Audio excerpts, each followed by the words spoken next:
আমাদের যখন স্টেটের সেক্রেটারি বাবুল ঘোষ মহোদয় আমাদের সেন্ট্রাল ট্রান্সপোর্টের অল ইন্ডিয়ার প্রেসিডেন্ট ছিল আমাদের অসীম দত্তজি।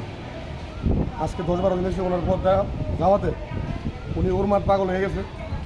যার খুশি কার্যকর্তাদের সঙ্গে দুর্ব্যবহার এবং মারামারি, সকালবেলা নাগরতলা গিয়ে একবার অনেক গালাগালিজ করেছে, বর্তমান মালগাড়ি স্ট্যান্ডে করেছে, তারপরে বাবুল ঘোষ সাহেব আত্মা ভেঙে গেলেও এইসব কথাবার্তা বলছেন।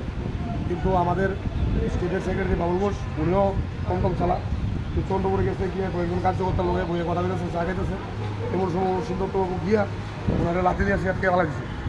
পালাই দেওয়ার পরে এবার সিয়ার দিয়ে মারা শুরু করছে। তারপরে তো উপস্থিত চন্দ্রপুরের যে আমাদের কার্যকর্তারা আছে ঘোরাধুরি করে আইসে, হাসপাতালে গিয়ে বাবুল ঘোষ বাবুরে এখান থেকে সেই জায়গাতে নিছে এবং প্রসঙ্গতবাবুরে আটকে রাখছে। তারপর থানাতে ইনফর্ম করা হয়েছে, পুলিশ আয়া করে